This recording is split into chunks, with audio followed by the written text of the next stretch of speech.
Hey there.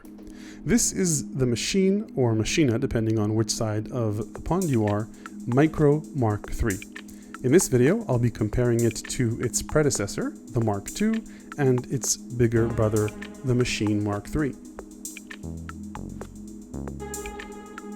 Just to make sure everyone is on the same page, Maschine is a hardware-software combination beat creation station from Native Instruments.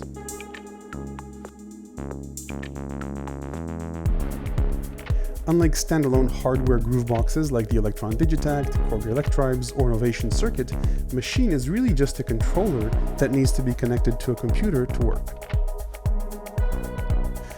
So if you're looking for a computer-less environment, this isn't for you.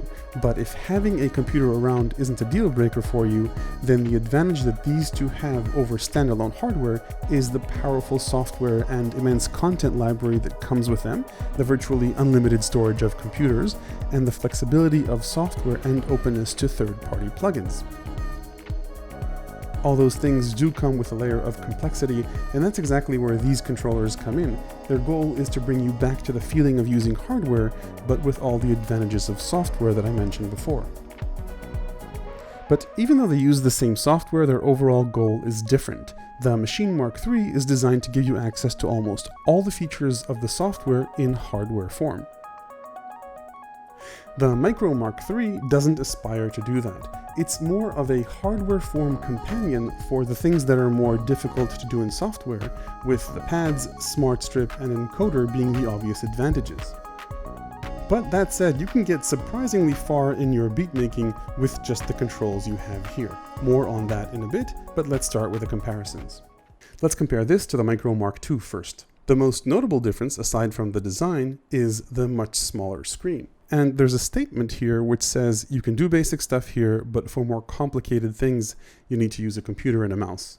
So you do have some access to basic parameters. For example, I'll click plugin here. You can see that I can toggle between the kick and the EQ, and I can drill down if I want to individual parameters. I can select the parameter and I see its name here as well, and I can change it. But obviously it doesn't compare to an experience like this, where you have access to all the parameters directly. Now in this segment, we're still comparing the Mark III to the Mark II, so the Mark II didn't have these controls either, but they've peeled out a lot of controls that were accessible in the bigger screen. For example, if I go into sampling, I really only have control over starting and stopping a sample. There's no control of any of the sampling parameters or ability to slice on this screen. The assumption is you're doing it on the computer. Same goes for browsing. There's no way to select filters or move between projects, groups, and sounds using these controls, though potentially they could add that with the arrows here. You've got to select whether you're looking at groups, filtering sounds, and so on over here, and then you can scroll through the items and select them using the encoder. So that's what they removed in Mikro MK3 compared to Mark II. Let's take a look at what they added. First, the price. This is $50 cheaper or $50 less expensive depending on your point of view, which makes it easier to enter the Maschine ecosystem. Two other noteworthy additions are the smart strip and the quick pad controls. So these let you quickly swap between pad mode, keyboard mode, chords, and step sequencing mode. And the smart strip lets you control pitch, mod wheel, just like on regular keyboards, performance mode, with a bunch of effects that you can select from. Let's say echo, and notes mode, which either lets you strum through all the notes or select a few and strum through them. Another noteworthy difference between the Mark III and the Mark II is that currently in the beta version that I'm using, the Mark III can't be used as a MIDI controller. Now because this is a beta, this might change in the future, but if that feature is important to you, check before you buy. So that's the comparison to Mark II. Let's compare it to Maschine MK3.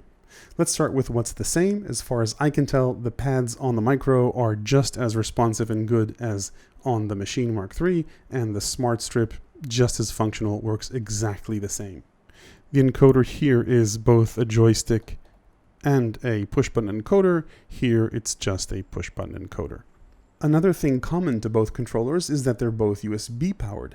Now, I've already mentioned in a previous review that while you can use an external power supply with Maschine MK3 and get some more brightness with the screens, unless you're working in direct sunlight or want to save on your laptop's battery power, it's not necessary. This works just fine on USB. Another thing in common is that you can get beats going and edit them with both controllers. You can record live, you can step sequence, you can edit patterns, you can edit scenes. So even though when you put the two together, this obviously looks much more powerful, you can get very far in your beat making using this. But that said, obviously they're different. Let's start looking at what those differences mean. Clearly the first one is that somebody chopped the top off here. So what does that mean practically? Well, you'd think the biggest difference is the screen, and obviously it is, but I think that almost equally important, and if not more, are the encoder buttons and the touch controls here. And it's not really about changing more than one parameter at once. It's more the fact that you can just reach out and touch the parameter you want to change rather than have to use the arrow keys to find it first and then change it.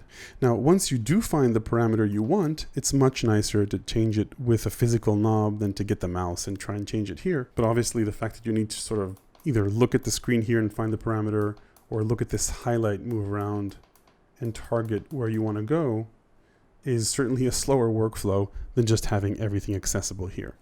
The next big difference is sampling. Here, just do everything on the computer, whereas here you can very easily access a sample, trim it, move it around, edit it, apply effects to it, basically do everything right on the controller itself.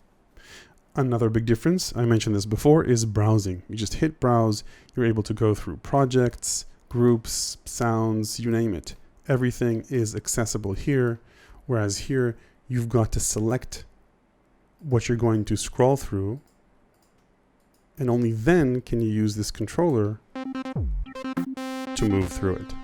Another big difference is how you view the arrangement. Obviously you've got the computer screen and you can also go through scenes using the pads, but here you get a much broader view directly on screen.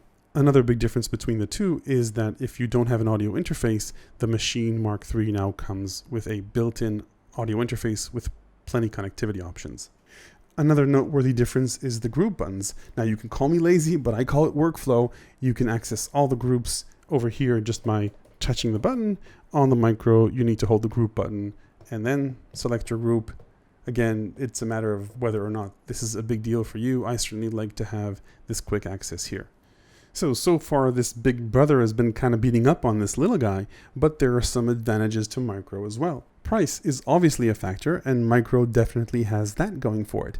Micro is selling for around $250, Maschine is selling for $600, so in light of all the above, you need to decide if the screens and the extra control and the audio interface, if you don't have one, are worth it for you.